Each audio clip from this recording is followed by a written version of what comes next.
Bienvenue à tous, Madame, Monsieur, bonjour.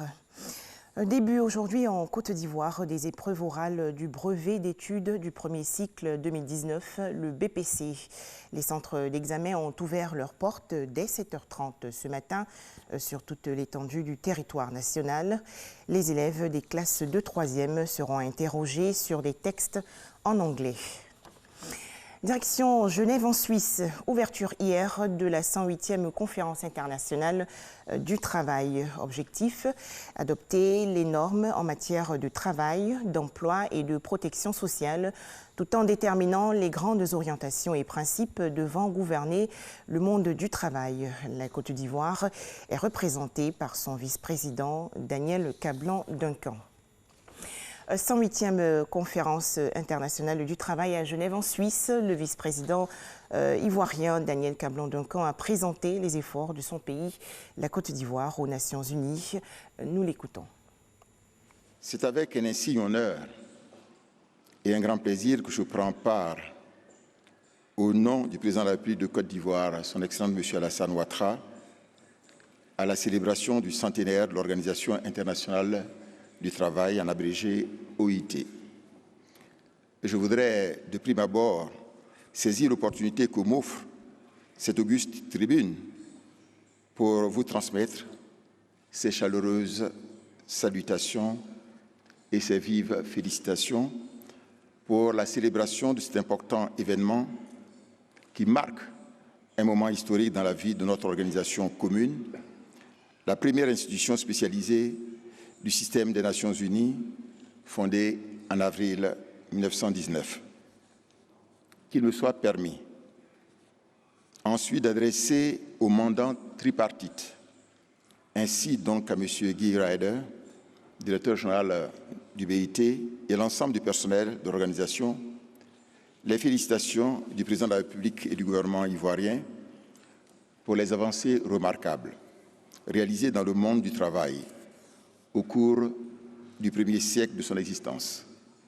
Ces avancées concernent notamment la reconnaissance du travail en tant que valeur, la lutte contre le travail forcé, l'affirmation de la liberté syndicale, les droits des travailleurs tels que les congés payés, la fixation du temps de travail journalier, la protection sociale, etc. Monsieur le Président, Excellences, Mesdames et Messieurs, en cette année 2019, nous célébrons avec beaucoup de fierté et beaucoup d'espoir le jubilé des 100 ans de l'OIT. Cette organisation unique dans le monde, par la structuration tripartite, accompagne les pays membres pour assurer un environnement du travail décent et de meilleures conditions de vie. En effet, avec l'OIT, nous avons parcouru du chemin. Nous avons travaillé à construire un monde du travail dont nous pouvons être plus que fiers aujourd'hui.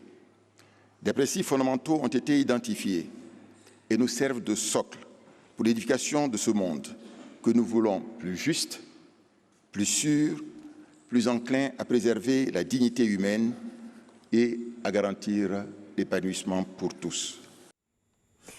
Retour en Côte d'Ivoire, l'excellence a été célébrée récemment dans la commune du Plateau par l'organisation non gouvernementale interafricaine de communication et sondage.